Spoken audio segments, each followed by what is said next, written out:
Yep. Starting 5, now Mahmood, you've been put in starting 5, but I want you to play 4-5. Okay, so you won't let Alex put the ball in, so if you go deep, okay? We're going to start off slightly differently as well. What I noticed at Coventry, you've probably come here thinking Yardley, whatever, it's an away game, you've got absolutely nothing to prove, so I really want you to go out there and enjoy yourselves today. But to give you a bit more opportunity to settle, we're going to start off with half-court man. Okay, so you're under no pressure to do the containment, you're under no pressure to stop them on the first offence. We're going to go straight back, defend the basket and look after them. Okay, so go straight into a half-court man. Do we need to take our stuff in? Yeah, I would do, yeah. But all I want to say today is don't think, we don't know anything about Yardley, but equally they don't know anything about us. And it doesn't matter if we've got 5 players or 12 players, it makes no difference. Yeah, you're all equally skillful in your own roles and it actually helps us as coaches to have fewer players. Yeah, it doesn't make any difference to me. I'd love to have everybody here, but it doesn't matter that we haven't. Okay. However, so, we are going to stay on the ground, not jumping at people. Yeah, we're going to keep our hands up. Mahmood, do not get fouled out today. Xander, please don't get fouled out today. Just don't try and use your feet just to stay in front of them. You don't forfeit? Get the ball. Yeah. You decide one, yeah? Yeah. How about everyone gives you like a neck slap at training? Yeah. Oh, damn. Oh. Everyone gives you a neck slap. Everyone. If you foul out. If you foul out. Yeah. That's good. Everyone with you is fine. No, everyone. Everybody. I can't condone violence, so I'll let you guys sort that. Yeah, we'll do that. Just look the other way, John. In all seriousness though, listen, don't play any differently, yeah? You play your game. But think about what we trained on Tuesday. Yeah, don't leave the floor unless you need to. Think about your cylinder. If you're running back and you really can't get in front of the guy, let it go. Still my Lucas. Yeah, no silly fouls and just reaching in. Yeah, try and, don't shout because you get a technical, but try and put them off, be there. But if you generally can't get in front of them, don't give away an unsportsmanlike or a hard foul. Okay? If you know you can't get in front of them, you just need to try and distract them. Exactly that. Alan, can you open that? You go behind them. I'm normally using my teeth. That's what I do. And you can do lots of Harry can't do it. Just go behind them. I'd use my teeth normally. I don't want to do that. Okay, Matt. Harry, how do you feel before the game?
What did you think about the Yardley game? What do you think you could have improved on? So with the Yardley game, it was very much so we hadn't played them yet.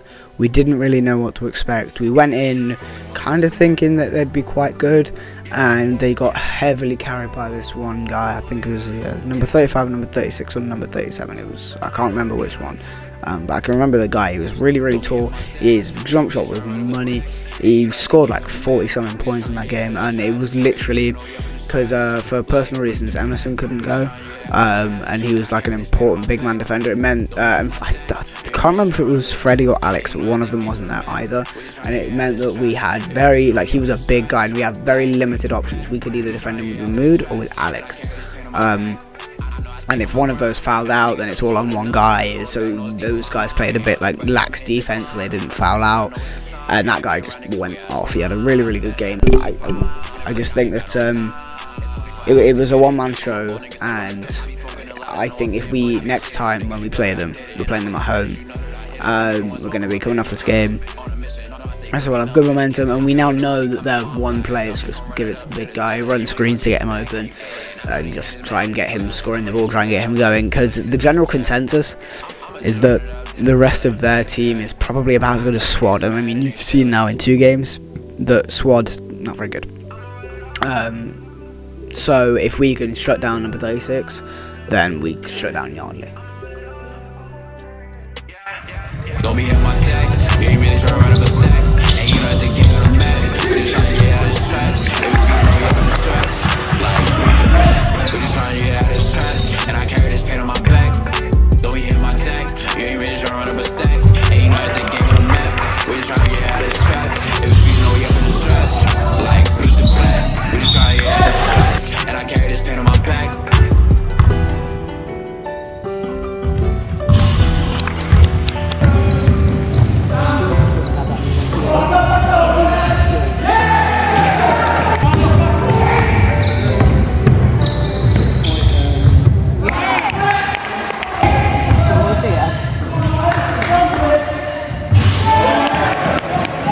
Were there any key points in the Yardley game that like turned the tides of it, or was it fully just we weren't playing well the whole game?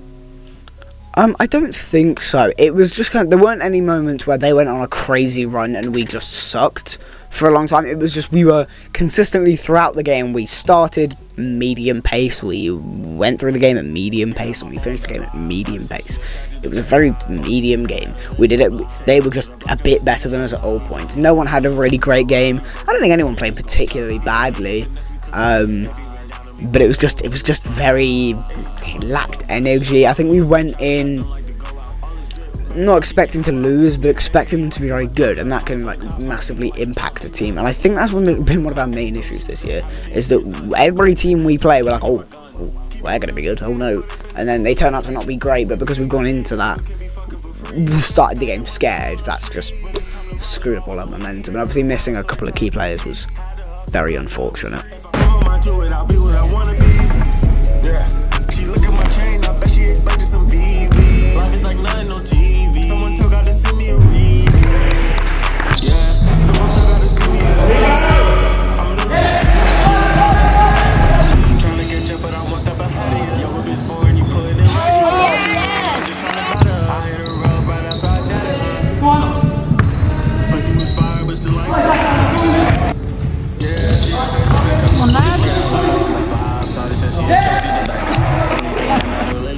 take her to the block just to see the trap vibe. We don't we broken, you better just go. If they think you finesse me cause I'm low. If you ain't telling me what's that, you wanna do it twice. She said she want a nigga to but she got sneaking in cause like a thief in the night. I make it through the night. I know ain't concerned this shit. Dollars and shit ain't in the line.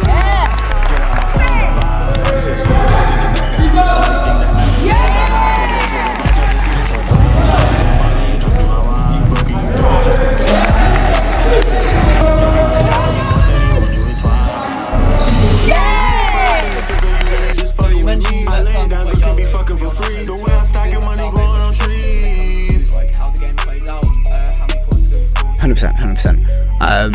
Playing on, even obviously it's not quite NBA level, where playing on your home arena means you've got 20,000 extra fans cheering you on. However, even just the simple fact of more family members can make it, like obviously it's not in the thousands of fans range because it's like junior basketball, but even just having 10 extra people that are there to watch your games, it can make a big difference.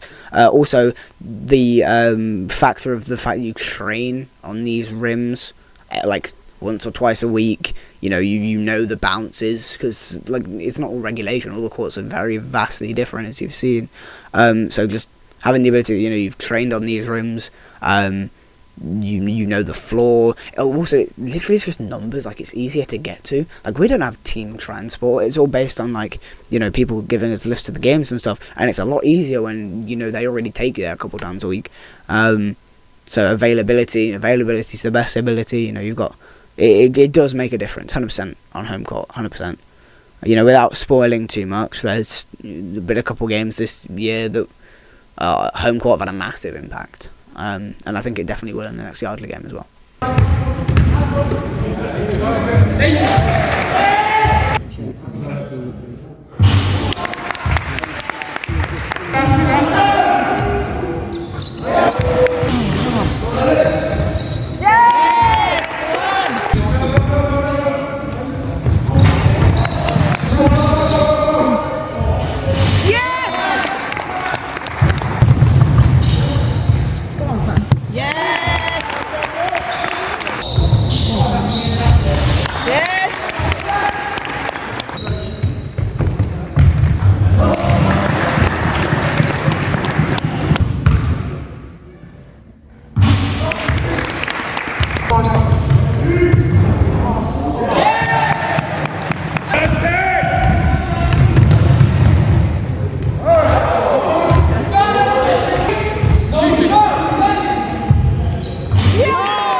Go on, Matt, go on.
He wants to play guard, but that he's being forced to play big, so it's in between every position. But I think he plays better. We all do, George. Well, I don't play better as a big, do I? His mindset as is... in, you think that he plays better as a big. Oh, we all do. Yeah, well, that's because he does. I don't know what he's saying. His mindset is, in America, if I was in America, I would play guard, so why can't I play guard? Because it's a different game. It's a different game. I know. It's just annoying. Because we've now lost 2 games on the road, right? But we should have won both. And it's just that today, I mean, it was a lack of our big men. Like if we had lack of our big men. Shit refs. Oh, the right. And we couldn't score layups. This is a continuous problem. It really is. We could have. We're very good at getting into positions. When we take jump shots, they're usually decent. But for some reason, close to the basket, even though we have a team of finishers, like there's not a shooter on the team. We have a team of finishers, and for some reason, we're shooting like what 60% tops from next to the basket. I'm not finishing. No, you're not finishing. I can't lay up for the same line. I missed one today. I at the end of the game, fourth quarter, I should have. I mean, I say I'm a shooter, but I should have picked 3. You shot should have gone. Oh yeah, I know. It literally, it was it was so annoying. It came out my hands, and I was like, oh, that's exactly. Yeah, no. Mark said that was in. Yeah. Mark said that's in. Exactly. Rattled out. But I think that game really annoyed me because we had quite a good first quarter. I looked at the scoreboard. At one point, it was 11-2, and we managed to blow that. 11-4 at the end of the first quarter. Yeah, we managed to blow that and then proceed to lose by like 16, 17. I don't think we necessarily blew it.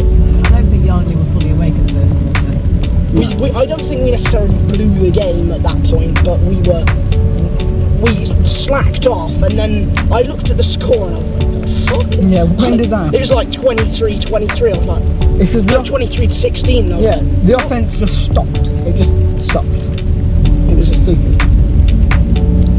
I'm glad I got as many fouls as I did, to be fair. Yeah. I did quite well on that. I think I picked up 2. One of them definitely wasn't. Like, you know the one in their court, in their half, when I was literally just running him out of bounds. and then they call that a foul. You've got to exaggerate a little bit with those kind of refs. You know when a foul got called on one from me, it's because I flicked up. I was like, I knew he was going into me. Instead of trying to beef him off, you got to like exaggerate it slightly, and I knew I was going to get that call because I've exaggerated that. Because I literally had my hands crossed on my chest, so they couldn't call it a reach in, and then it was just like, oh, okay, Yeah. whatever. You've been very quiet. You've been very quiet. Yeah. So do you think how do you think the next Yardley game will play out? And what are the kind of main consequences if you don't win that game? There's going to be a lot of consequences because it's us, Coventry and Yardley, we're the top 3 teams.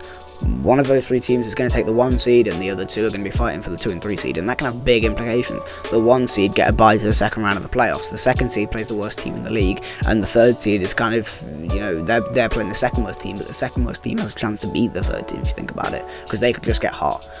So realistically, coming 1st or 2nd is a big deal, because 2nd you're playing the likes of Swad or Daventry, it's pretty easy games, and if you come 1st you literally get a free bye.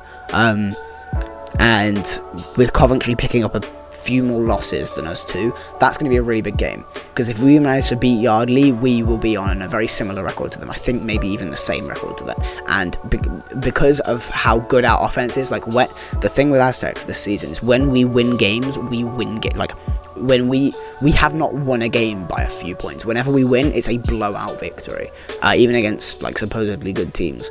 When we lose, it's pretty close, but when we're winning, we're winning. So our point difference is huge. So the Yardley game, when we play them at home, it's going to be big. Could even maybe even decide the league.